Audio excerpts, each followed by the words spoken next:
everyone. Welcome to Bad Beat Sports Betting Week 8. Happy Halloween.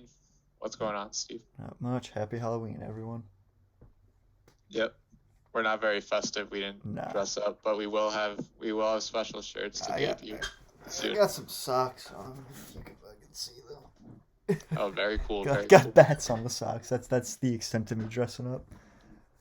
Yeah, that's more than I got. So hopefully the records this week aren't that scary. Last week was pretty brutal for both of us. Which is I went weird. 5-8. Would I go? I did worse than you. I did 4-9.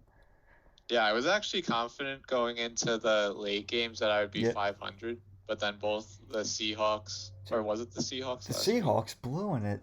They blew it. The Seahawks. I went to bed because I was tired at halftime, and I woke up expecting to hit, and I woke up the next morning. I was like, I lost. Yeah, same. the I hell? fell asleep and it looks like we were covering there, and then the Bears were just a no-show on Monday night. So good luck this week. On Thursday though, for me with the Falcons, I think I got a little lucky with Teddy Bridgewater leaving, Yeah. and I honestly think he was concussed coming back into the game. I think they rushed him back too, but man, the freaking Falcons, they just ruin my record all the time. Whether I'm betting for them or against them, I hate the Falcons. I hate them.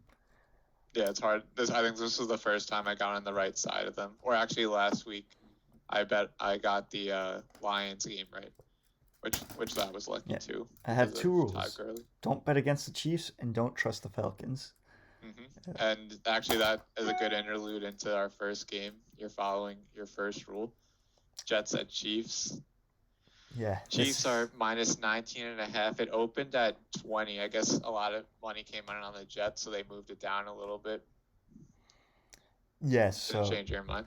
did not change my mind. Well, I was actually struggling to pick this until I saw this stat that I'm about to pull up, and this is the only reason. Part of me really, really wants to pick the Jets because it's big line.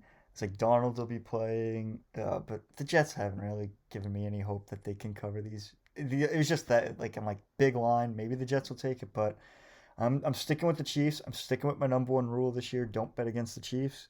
And the reason is, so it's the Jets have managed to cover the spread in only one of their 7 games this season.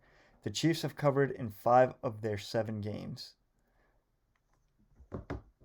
So, Yeah, it's a so story- the odds it's are a the story of odds the are in season. favor of the Chiefs,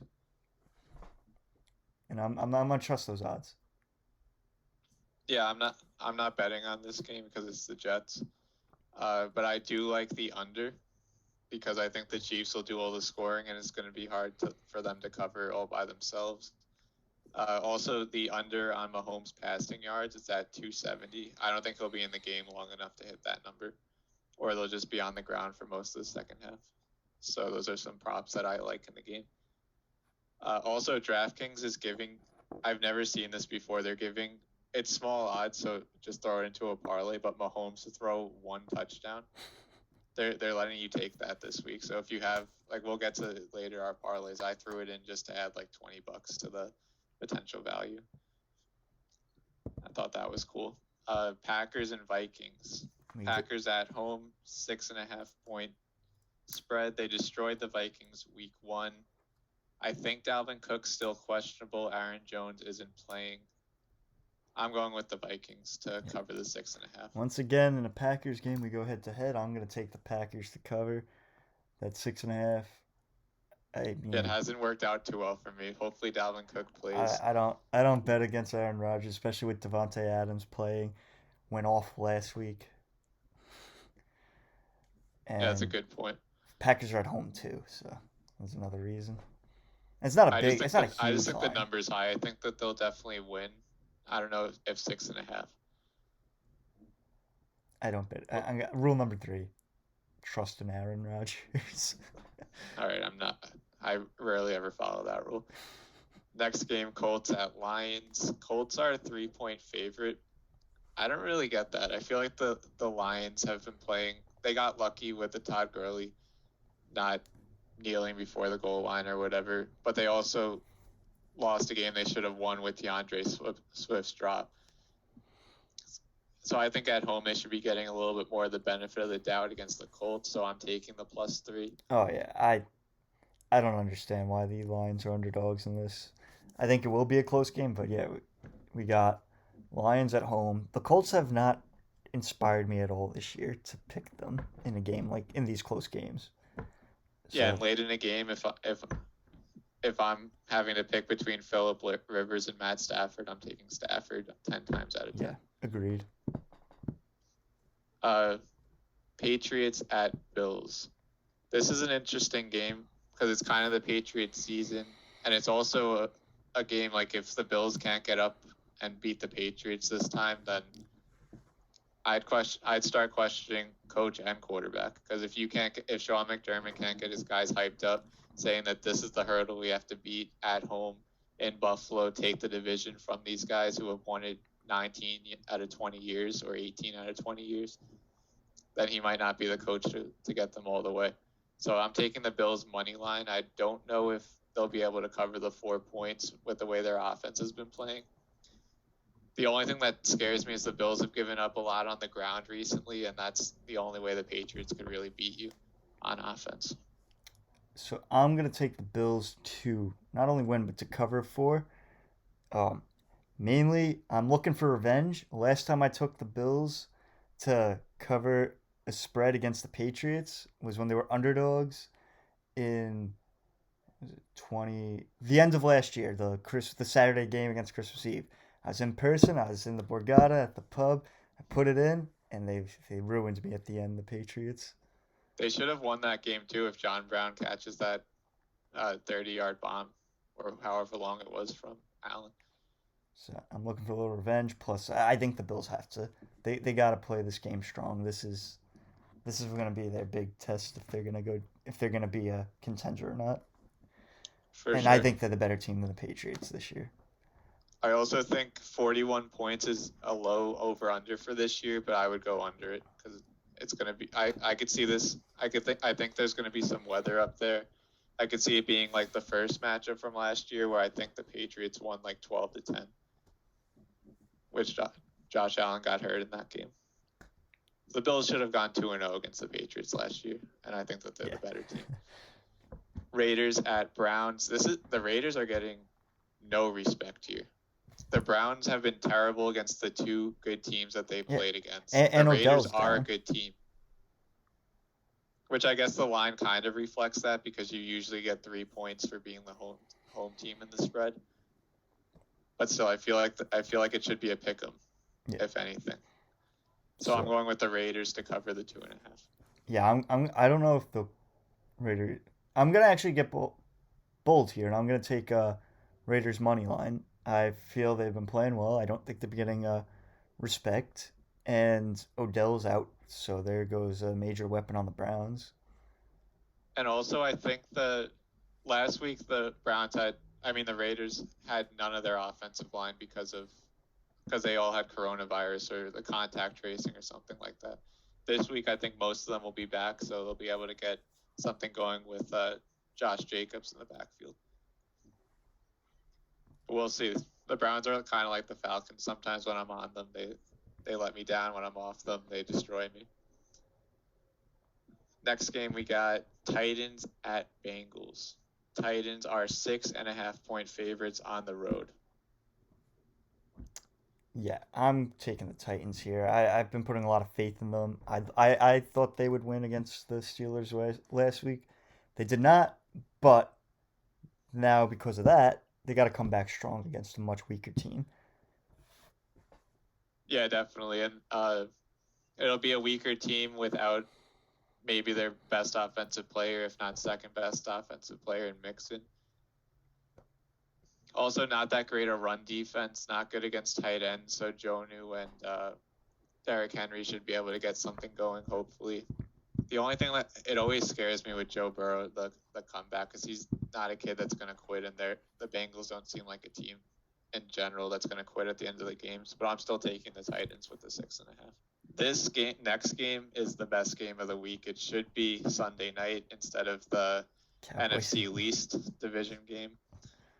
Yeah, you think they would flex that in by now? What's up? You think they would All right. flex that in by now? We're pretty deep into the season. Well, I think the CBS protected this game, and then also you get the big fan bases of the Cowboys and Eagles, so it makes sense why they didn't. But that being said, the best game of the weekend is going to be 1 o'clock on CBS. I actually don't even think it'll be on my TV. I might have to stream it because Probably I get the think the Jets Chargers here. are on CBS. The Jets are on Fox. Oh. Steelers at Ravens. Ravens are 4-point favorites at home against the undefeated Steelers. I get that you kind of put the records aside in divisional matchups, and John Harbaugh teams off buys are 10-2 straight up and 9-3 against the spread in his coaching tenure with the Ravens. But I'm throwing that out the window too. I'm taking the Steelers to cover the 4 points, and I think that think that they'll win. I think they'll win too, but I'm gonna just stick to the covering the 4 points as well, and I don't think this is that hard. This wasn't a hard pick for me to stop the Ravens.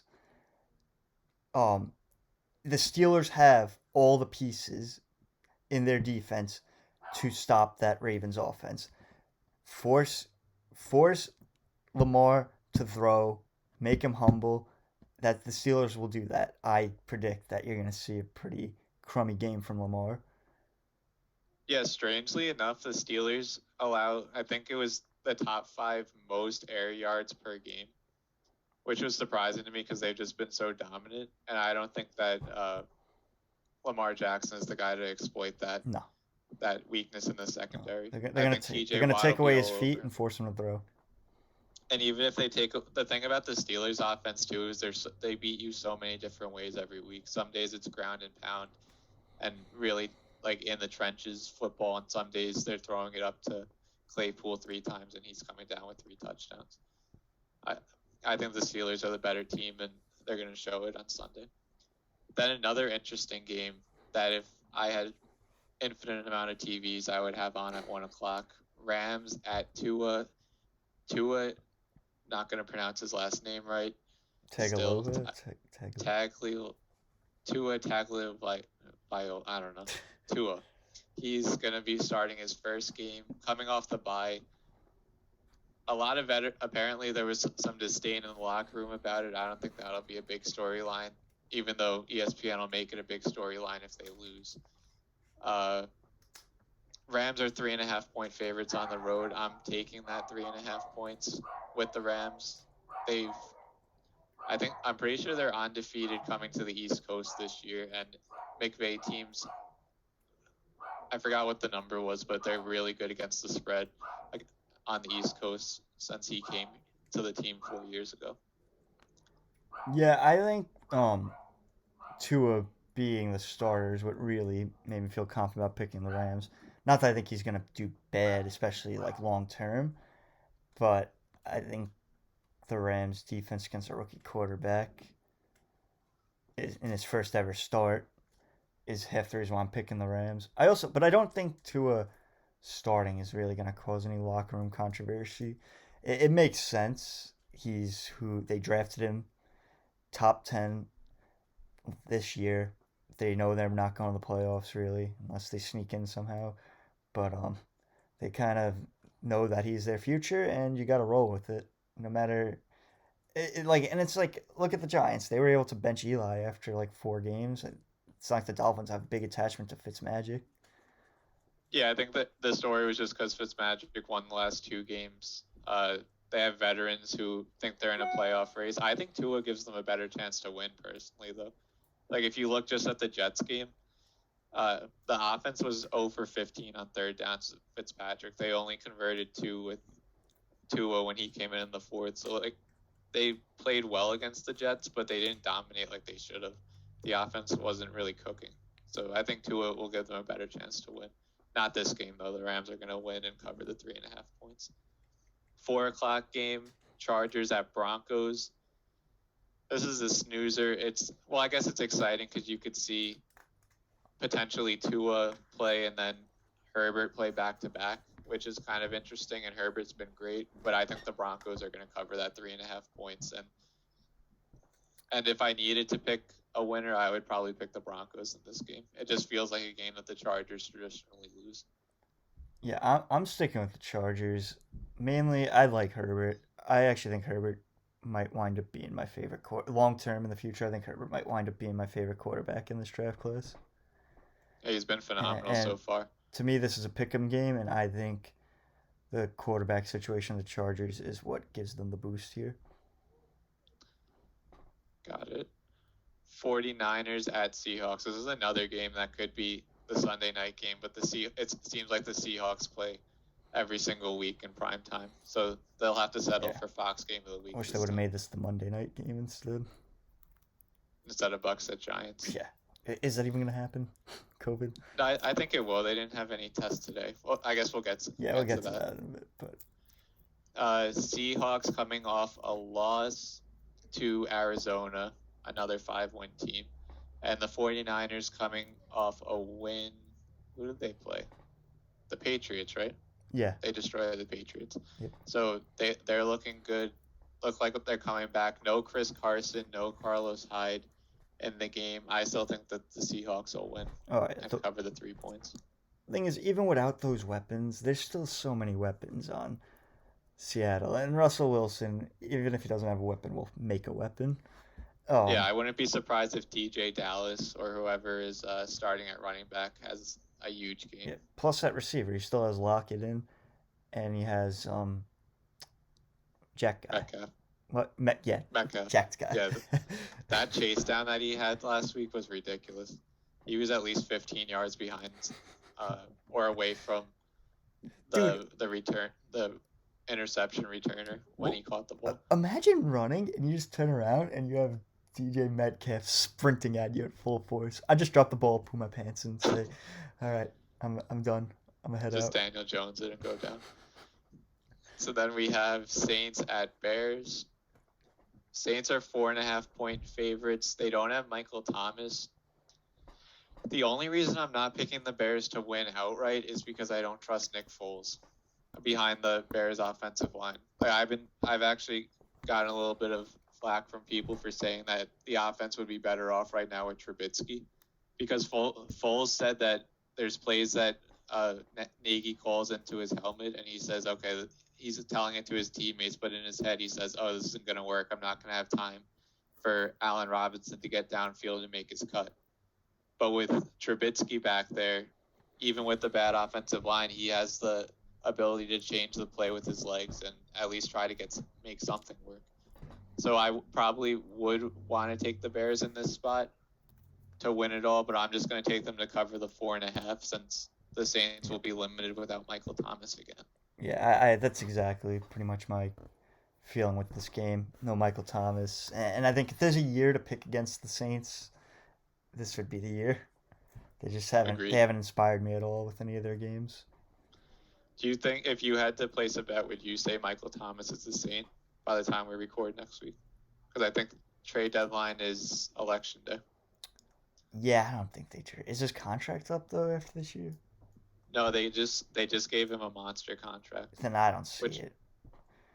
Yeah, he would have to be a very big nuisance, I think, in the next. Yeah, I mean the precedent's there with OBJ, but I don't think that was an off-season trade. I think if anything, that trade would happen in the off-season when they say, all right, maybe Breeze is done, we got to rebuild the offense. I think they said it would be a $20 million cap hit if they traded him now. Yeah, I don't think it happens. Too steep. Yeah, I don't think it happens mid-season. Maybe before the draft next year, though.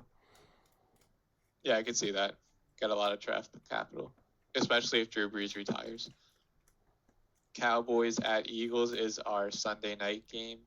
Eagles are 10-point favorites. It opened up at 6.5. I think that's when Andy Dalton was still only questionable, but now, what's the guy's name? Brett DiNucci.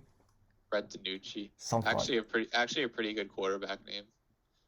I think. I was reading an article about Dak giving him tips. I think it's DiNucci, though. Let me look it up right now. DiNucci. I like it as a quarterback name, but still only a 7th-round pick behind a bad offensive line. Even though the Eagles have been terrible this year and they still have their injury woes, I have to take the 10 points. The Cowboys haven't covered a spread all year, even with Dak. be under center It's Ben and all those wide DiNucci. receivers. Ben DiNucci. Okay, Close so enough. we had We the got the last B name right. and the B first name. We were close. So yeah, I'm taking the Eagles to cover the 10 points. Yeah, there just seems to be no reason to. Literally, we had to look up the guy's name, unless he comes out and decides to just randomly be like the next big, watch him be the next Tom Brady because I said that. But I don't know. I wouldn't bet on that, which is why I'm betting on the Eagles to cover that -10. Well, actually, you could say he would be the next Tony Romo because he was an undrafted free agent for the Dallas, but there's not enough pieces for him to have success, at least not in this game. Finally, we have the Bucks at Giants. Opened at 10 points. Now it's at 12 after the Giants had to send players home for positive COVID test. Is Devontae Freeman playing, or does it matter? I think Wayne Gallman is the I think Wayne Gallman running back really anyway. Good last week. And on the Bucks side, we don't have Chris Godwin, but they have enough weapons all over the place. There's no reason to expect the Giants to win this game. Yeah, I don't think they'll win. I think that they'll cover the 12-point spread though. We'll see. I mean, they could. They've stayed close in most of their games, which is why I could see why you would pick that. Even like last week, they should have won if it wasn't for an Evan Ingram drop. Yeah, they've had a couple games where you could say that they could have won the Steeler game if Jones didn't throw the pick in the end zone. He had another game where they were driving. I think it was the Washington game, which they ended up winning anyway. He threw a pick after a long drive. So they've stayed tight in games, and that's the reason why I like the Joe Judge Giants in spreads like these, because the players seem to fight for him. Like they don't end the game just because they get down. So I think that they'll cover the 12 points, and we'll go from there. So hopefully we have a better week than last week. We're gonna start something new and give our fans a parlay pick to have fun with going into the weekend. So Steve, what did you say yours was going to be named? Yes, I'm going to call mine the Steve Special. I'll run through it right now. I feel like it's a fairly safe one, but no parlay's ever safe, so don't quote me on that.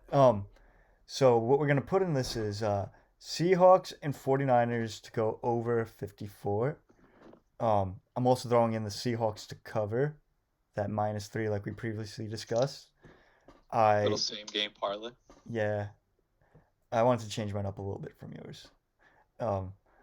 Because it was very similar to yours at first, so I changed a few things. All right, then I'm taking Green Bay to cover, like I previously discussed. I feel very confident in that game. Then I'm throwing in that Eagles to cover and the Rams to cover. And that will give you a plus 2,461 odds. So a $10 bet will yield you $246.10. I like the sound of that. Lock it in there. Mine is called the Drinks on Me parlay, because if you hit it, buy around for everybody, because it's pretty big odds. We're going to start with the Steelers money line. That's plus 180. Raiders at Browns. I said I like the Raiders, but I'm just taking the over in that game. I think it's going to be a high-scoring game. That's what a lot of Browns games have been like this year when they're rolling. That's minus 110 on DraftKings. Detroit money line against the Colts plus 143. Like Steve, I'm taking the 49ers Seahawks over 54 points. I feel that's just a given in this game. Yeah, I think the only game that the Seahawks haven't hit their over was the Dolphins game. I think like if you want to take any of the other bets we discussed today and you were like, I just want one safe-ish bet, that over, just throw $20 over. That's how I make these parlays. Is everything else is in the early games. Then I take one thing that I think is a given in the 4:00 game, just so there's something to keep you on the edge of your seat for. It never has happened where everything in the early games is hit, but if it does, it'll be very fun to watch. Then Tennessee Titans money line against the Bengals. I would never bet this just on its own because it's minus 315, but throw it into a parlay, boost your odds up a little bit. And then, like I said before, Mahomes to throw 1 or more touchdowns against the Jets, I think, is a given. I think he might have 1 game in his career where he hasn't thrown a touchdown, so this will probably end up being the second. A $10 bet with this gets you responsibly gets you odds of 3,248. Jeez. So you could get like $350 off a $10 bet. A little nicer Betting than my parlay, though. I mean, they're both very good parlays. I would go with either one of them. Yep. Any other Nuggets tips? No. Going into the weekend? Not really. Hopefully, I keep saying hopefully the Giants play, but you know what? I don't know if it'd be the worst if I didn't have to see the Giants play this weekend. Not that I really want anyone to get COVID. Today I was listening to the radio. They were saying it's like a 99.9% chance that they play. Well, yeah, because if you look at like the Titans got through it, like all these teams, and in baseball, all these teams have gotten through these little scares. The Patriots too. Like it's just bound to happen. Half the teams in the league are gonna have a case or two throughout the season. Yeah, I agree. I think they shifted the protocol to being like shutting down the entire team to just isolating certain individuals who were, I guess, contact traced more than other people. I don't know how it works, but it seems like they're being more lenient. And they have the rapid testing now where you get like your results in like 15 minutes. Yeah, they need that. They can't have a Justin Turner situation with the Dodgers. Yeah, I can't believe that. Yeah, that's ridiculous. Like, how do you let him play when he still has a test that hasn't got the results back? That's like everyone's making after a positive. It's not even like there was nothing before that. That's like everyone's making a big deal that he went back onto the field with the mask. I'm like, no, he already played. If he's gonna infect anyone, he infected them already in the first 7 innings. He should just never have been in the game to begin with. Yeah, exactly. But I digress. This is a football podcast for now. Yeah, I'm done talking about COVID, honestly. Yeah. I just want the games to happen. I was watching the Clemson game before with no Trevor Lawrence because he obviously tested positive. And they were playing a close game against Boston College. Yeah, this COVID stuff needs to just end. But yeah, for sure. I can't predict that.